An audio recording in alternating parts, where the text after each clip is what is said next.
Okay, I think I am. I got it a little bit too high because I was trying to set the camera, but I got a little bit too much grease in here. I don't know whether I should deal with that or not. But I'm recording this, and I think I got the pan right. And this is the mixture, the salmon cakes, and you can see the consistency of it.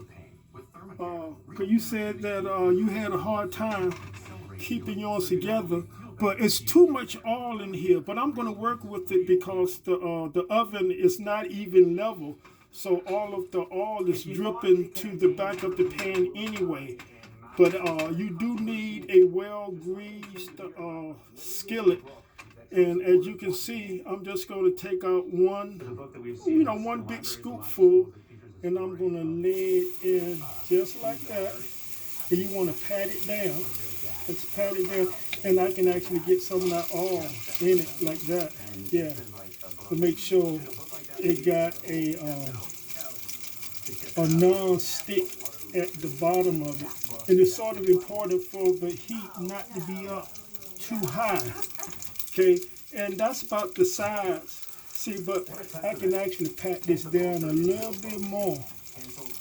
Okay, but now I think I got enough of about 2 or 3 more cakes. But I'm going to, again, see how that works? I hope I'm getting this. And I'm going to just pat it down, so it can be even. If you are working with a larger skillet, you can shape them better, in a circular pattern. But hey, I'm cooking it for my purpose. So as far as the aesthetics of it, really doesn't matter that much. And I got one more. I probably got, you see that? I got room for 2 more, but I'm gonna make one more. See that right there? With one more, and just lay that in there just like that, and that will probably be the perfect one right there.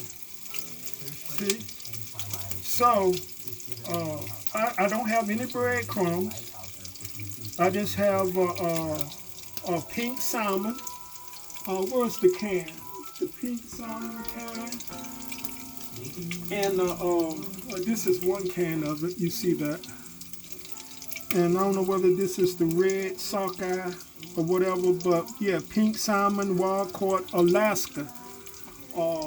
Leave everything in it. I just drain the juice from the pan and put some onion and, a little salt and pepper.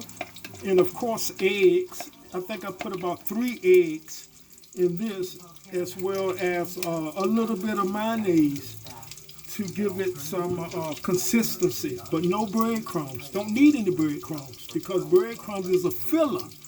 If you want to, if you only have enough for 4 cakes and you want 8 cakes or patties, you put the filler in it so you can increase the number of patties that you're making. But like crab cakes or whatever, I don't need any filler because I can.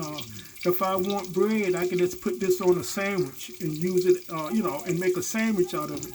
But you can see how they look when they finish. And I'm going to undercook these as well. That's important. If I undercook them now, and I'm going to put them in the refrigerator because obviously I'm not going to eat all of them tonight. But if I undercook them, and like I said, I think my element is up too high because I can see the edges burning. And I got too much oil in it too.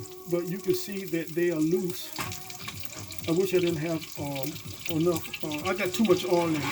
So what I do, I just turn it around and let some of that oil drain on the other side. What was I saying? And what was I saying?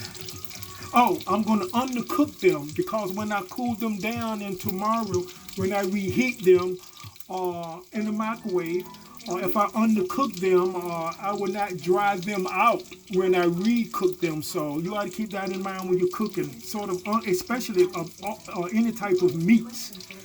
Undercook your meat if you're not going to serve them for immediate consumption.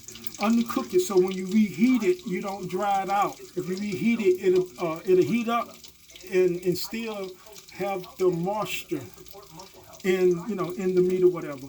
But I'm going to stop this recording because I don't want the link to be too long. But I'm going to pick it up when I'm ready to flip them so you can see the technique that I use. Because you have to be sort of careful. You're not able to just handle them like a hamburger or whatever, because they are fragile.